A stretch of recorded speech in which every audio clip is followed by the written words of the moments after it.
મજામાં બધા ખાસ બધા લાઈક કરજો અને સબસ્ક્રાઈબર કરજો, કોમેન્ટ કરજો આપણે કેવા વિડીયો લાગે એ. આપણે જો કાલુનો વરસાદી વરાપ આપી હવે પવનની આગાહી તો હતી પણ કંઈ બહુ વાંધો ન આવ્યો આજ ત્યાં. આપણી જો આજ દી આખો આવ્યો જ નથી વરસાદ. ખેતરમાં પાણીને સુકાઈ ગયા, થોડા થોડા ભર્યા અટાણે.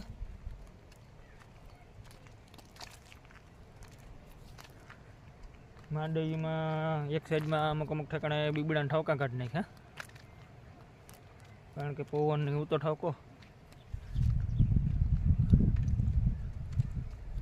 કાલે આપણે અહીંયામાં ફૂલ પાણી જતું હતું, આજે બંધ પડે ગયું, થોડું થોડું જાય અટાણે.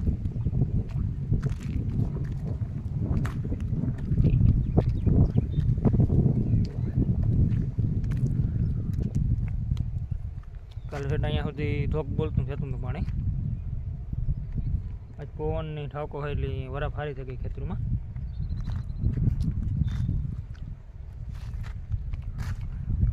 આપણે આ ઓર્ડર પડતો હતો ને એટલે બહુ નારિયેળીનો વાંધો ન આવ્યો, કારણ કે એનો પવન ઠાવકો દીકું મારતો હતો એટલે નારિયેળીનું તો કામ લેવાઈ જતું. પણ આ ઓર્ડર હતી ને એટલે બહુ વાંધો ન આવ્યો.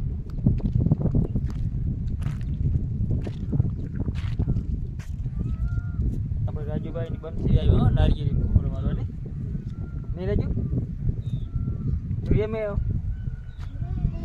હે હે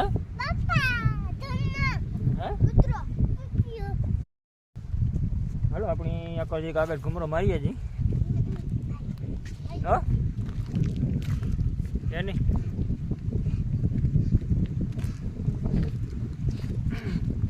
હવે વરસાદ ધરાઈ રહ્યા નહીં જોઈએ રજીએ મેં હે જોઈએ રાજ્યોને તો ભાઈ હજુ જોઈએ.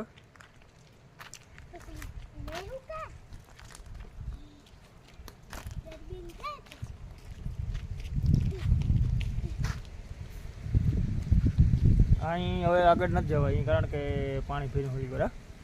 ચાલો આપણે આ સાઈડ ઘૂમરો મારીએ.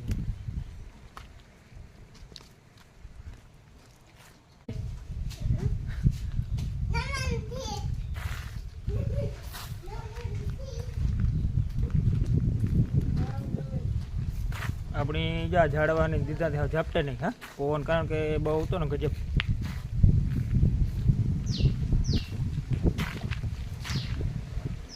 નાના ઝાડવાના તો બહુ ઝાપટે હા.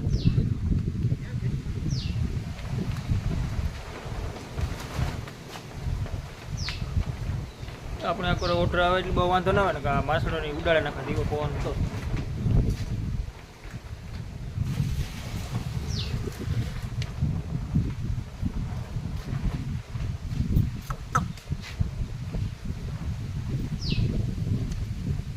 પછી આજે વરાફારી થઈ ગઈ ને એટલે હુકાઈ ગયું. હા બધું ઢોરના કિલ્લાના ચોખા સાઠ થયેલા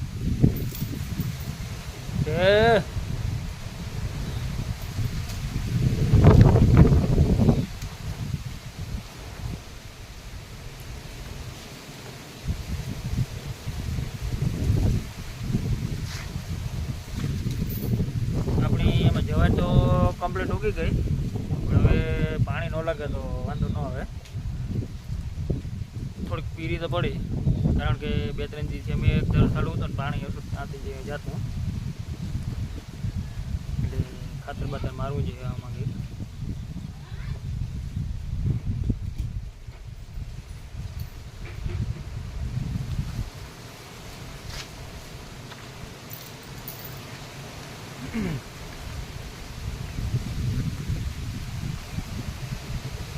આવડી કુવા બુવા હાવ સિલ્યા ગાતા ઉપર થયો.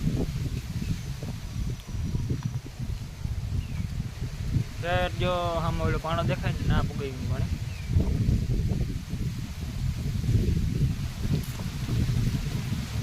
કેરી પાડે નાખ્યું, કારણ કે આખો સાઈડથી જ વાવડો હતો જ.